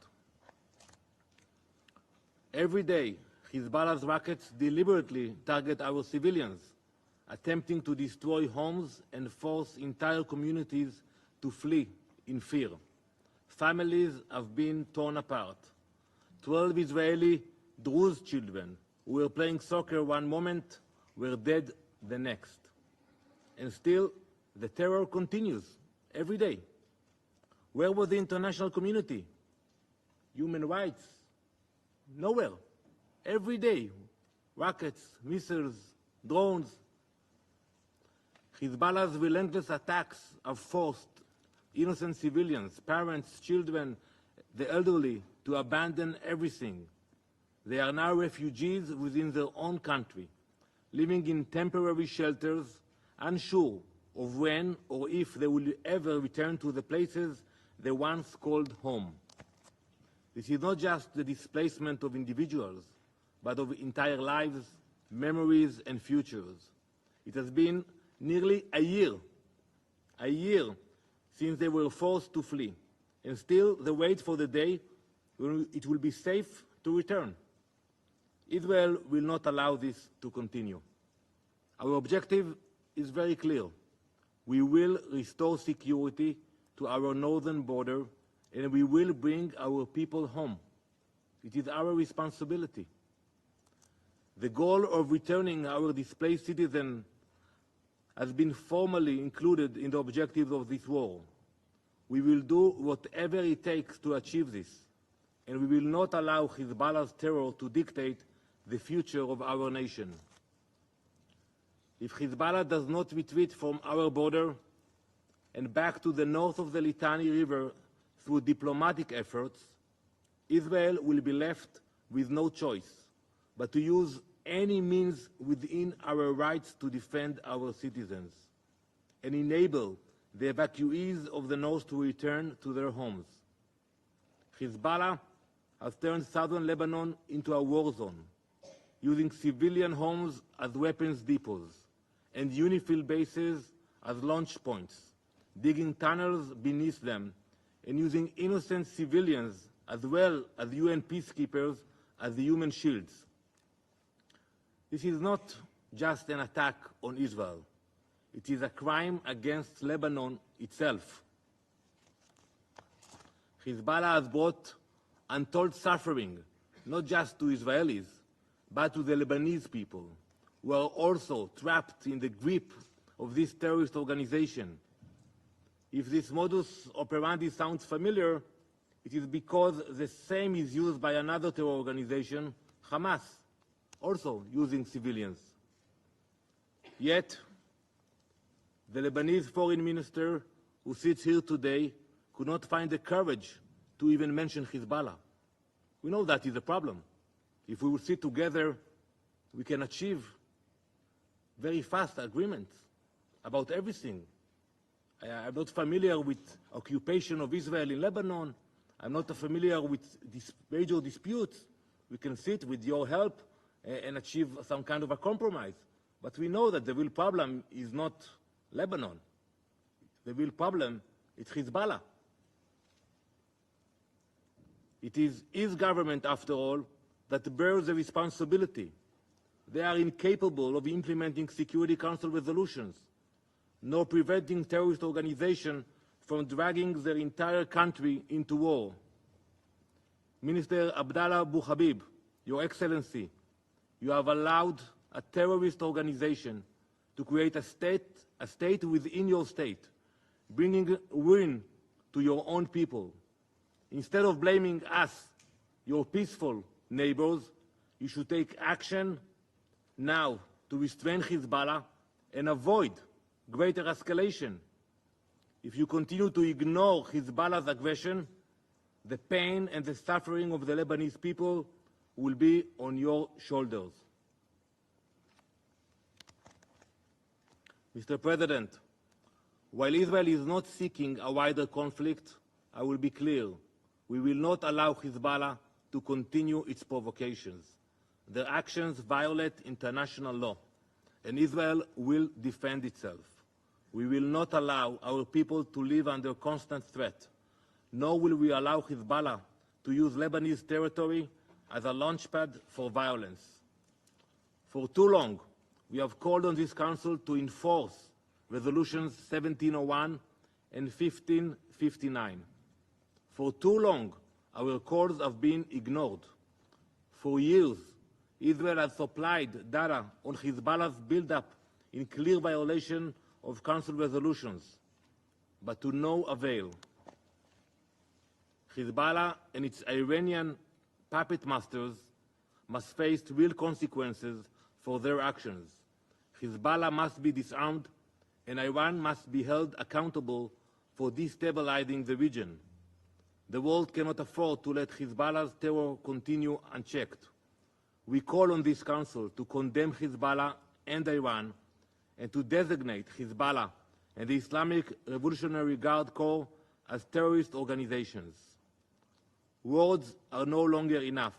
This Council must act. For nearly a year, we have exercised restraint. We did, waiting for a diplomatic solution. And this is what we would prefer. We prefer, and we urge you, and we're thanking those who are trying to help this process. That's what we want. We have no desire for war, but we cannot continue to allow our people to bleed, nor can we abandon the 60,000 Israelis who have fled their homes. The outcome of this situation is clear. Hezbollah will be pushed back from the border, exactly as stated in Resolution 1701. The question that remains before us is how this will be achieved and at what cost. The devastation caused by Hezbollah's actions goes beyond human lives. Over 800 fires have been ignited by Hezbollah's rockets, burning more than 50,000 acres of forests, nature reserves, and agricultural land. Entire ecosystems have been destroyed. This is not just an environmental disaster. It is an act of war against the land itself. And yet, where is the UN? Where are the voices of condemnation for those who claim to care so deeply about the environment? The UN is about to convene its summit of the future. We know that climate and the environment are central themes, but where is the concern for the fires Hezbollah has set? Where is the outrage for the destruction of our forests, your forest in Lebanon? UN officials cannot even mention Hezbollah in their statements. This hypocrisy cannot go unchallenged. As I stated just 24 hours ago, Iran is the real instigator behind all of this. Hezbollah does not act alone. It is a puppet, and Iran is pulling the strings. Iran arms them, funds them, and directs their operations. Iran's influence stretches far beyond our borders, from Lebanon to Syria, from Yemen to Iraq.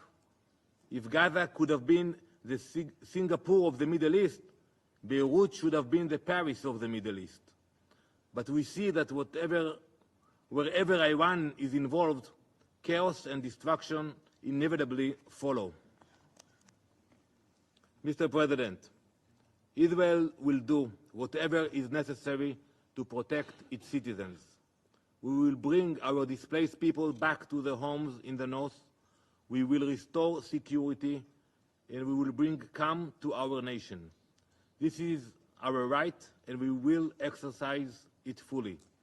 The Security Council should stand by Israel as we seek to accomplish this, because this is not just Israel's fight. It is a fight against terrorism, against instability, and against the forces that seek to destroy peace in the region. When the time comes, do not look to us for blame in protecting our people. Now is your time to speak up and act before we have to. I thank you, Mr. President. I thank the representative of Israel for their statement. I give the floor to the representative of the Islamic Republic of Iran. Thank you. In the name of God, the compassionate and merciful, thank you, Mr. President, for convening this emergency meeting. We thank Lebanon and Algeria for requesting this meeting. We also thank Mr. Caldo and Mr. Tork for their briefing. We welcome the presence of His Excellency Mr. Abdullah Abu Habib, Minister for Foreign Affairs and Immigrants of Lebanon, in this meeting. Mr. President, member of the Security Council, this meeting is requested to address systematic and provocative act of terror committed by occupying regime of Israel on September 17 and 18 in Beirut, Lebanon, as well as in a part of Syria, deliberately targeting innocent civilians, including children. The method of this barbaric attack was unprecedented, as it was covertly handheld communication device was deliberately detonated, resulting in loss of at least 37 civilian lives and injuring thousands more, most likely of them injured from their eyes, including Iran's ambassador. Despite concerns by international community, this regime continues its aggression against the sovereignty and territorial integrity of Lebanon and Syria. Just this morning, an air strike targeted the residential areas in Zahia, a densely populated suburb of Beirut, causing civilians casualties and loss of life. Mr. President, targeting thousands of people across various age groups in densely populated area of Beirut, whatever in their home, streets, workplaces, or shopping centers, is a clear act of terrorism and a flagrant violation of international law, in particular international humanitarian human rights law and numerous resolutions of this body, especially resolution on the protection of civilians. These widespread and systematic crimes aimed at mass killing, severe suffering, and serious injury to civilians constitutes crimes against humanity. Reports suggest that Israel intended to kill at least 5,000 civilians, while some devices either undistributed or deactivated. The Israeli barbaric attack has left Lebanon hospitals and medical staff in an unprecedented state of emergency, and attacks have sparked widespread fear and panic across Lebanon.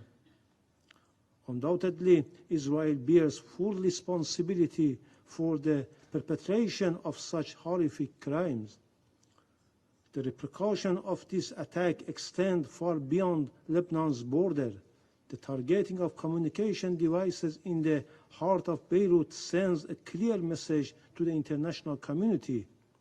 Israel is willing to commit any crime, no matter how extreme, to violate and attack the sovereignty and security of countries in the region and threaten regional and international peace and security.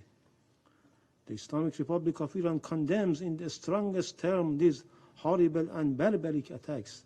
We extend our deepest condolences and sympathies to the people and the government of Lebanon and the families of the victims of this heinous terrorist attack.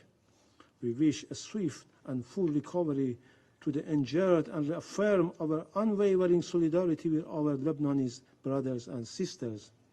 Mr. President, the attack on our ambassadors is a blatant violation of international law and diplomatic norms. The protection of diplomatic personnel is a fundamental principle of international relations.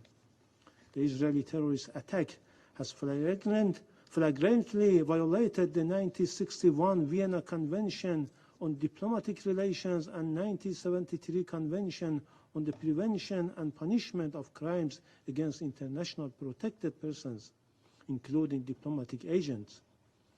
We will rigorously pursue accountability for the attack on our ambassador in Lebanon. We reserve our right under international law to take all necessary measures to respond to this egregious violation. Unfortunately, this Council has remained silent in the face of ongoing Israeli aggression and illegal actions, including the attack on Iran's diplomatic mission in Syria on 1st April 2024. Now again, this regime has crossed a red line by targeting our ambassador. Mr. President, let us not forget that these atrocious crimes against the people of Lebanon are part of a broader pattern of aggressive policy by Israeli regime.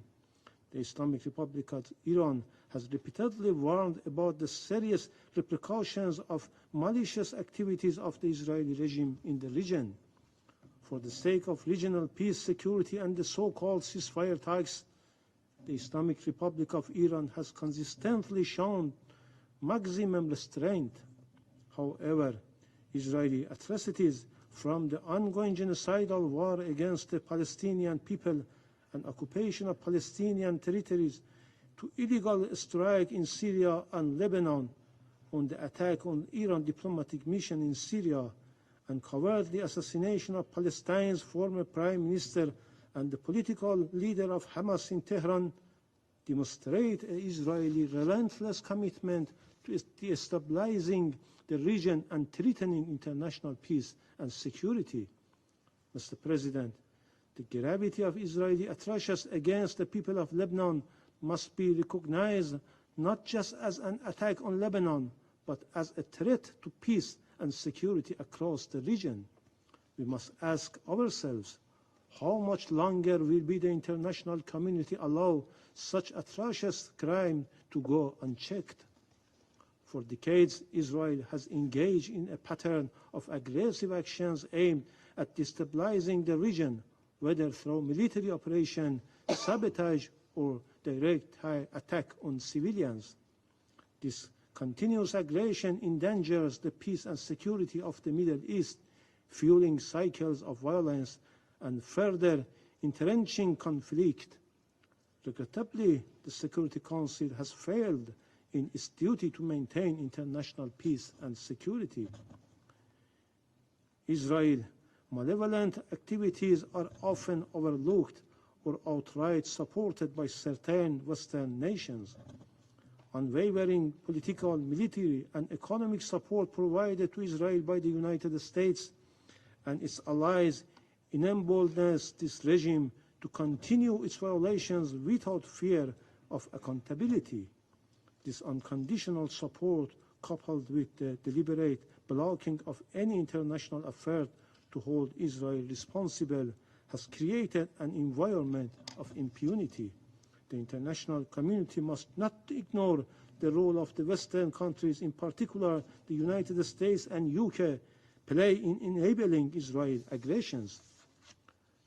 These heinous crimes once again shown the Israeli leadership has no intention to adhering to international norms or the so-called ceasefire negotiations, frequently referenced by the United States in this Council as being near resolution. The international community, and particularly this Council, has a duty to confront not only the direct perpetrators of such crimes, but also those who provide them with the means and political cover to commit them. The failures of this body to hold Israel accountable has only emboldened the regime, allowing it to continue its aggressive and unlawful behavior. The Islamic Republic of Iran stands firmly with the government and the people of Lebanon, and we will not rest until those responsible for these atrocities are held accountable. We reaffirm our commitment to upholding the principles of international law and the Charter of the United Nations. However, it is incumbent upon this Council to act to stand up for justice, for peace, and the protection of innocent civilians. In conclusion, Mr. President, I categorically reject the baseless accusation made by the representative of Israeli regime against my country. The representative of this terrorist regime, led by a notorious prime minister who is under arrest warrant by the International Criminal Court for the commission of war in Gaza, consistently relies on lies and disinformation to evade responsibility and to shift blame onto others. The very foundation of this regime is rooted in aggression, occupation, terror, and genocide. So nobody will take seriously this unfounded claim. I thank you. I thank the representative of the Islamic Republic of Iran for their statement. I give the floor to the representative of the Syrian Arab Republic. شكرا سيد الرئيس. سيد الرئيس أدلي بهذا البيان. Thank you, Mr. باسم President. المجموعة العربية في الأمم المتحدة في نيويورك. I deliver the statement on behalf of the Arab Group of the United Nations here in New York.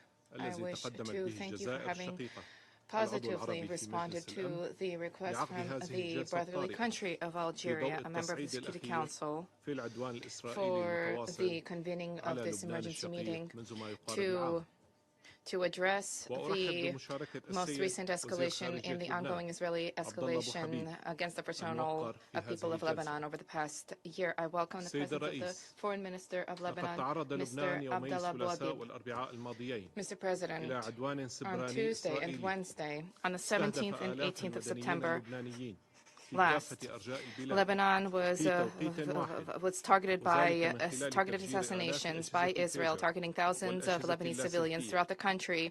At the same time, as thousands of beepers and walkie-talkies exploded, resulting in the deaths of 37 people and 3,250 wounded.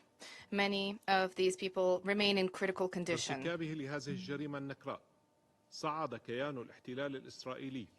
The Israeli occupation entity, through the perpetration of this heinous crime, has continued to escalate its aggression and terrorism, targeting Lebanese civilians, targeting them, targeting their families, in their homes, in public spaces, without the slightest consideration for the principles of international law, international human rights law, and the very basic principles of humanity and civilization. The brutality of the attack by the Israeli entity is nothing new, Mr. President. This entity, since its inception, perpetrated bloodshed, sowing horror. What is new, however, is the manipulation of modern-day technology, equipment and devices that have been used for the well-being of people. These devices are now being used to perpetrate collective murder of civilians. The entity, the occupying entity, used commonplace devices for civilian purposes, used for civilian purposes in various sectors, and transformed these devices into ticking time bombs, killing those holding them without any distinction, sowing devastation around them. In this way, generating tremendous suspicion vis-à-vis the reliability and the safety of communications devices. The authorities of the Israeli occupying power last month used cyber attacks to intercept air traffic, civilian air traffic, imperiling the safety of passengers in Lebanese airspace.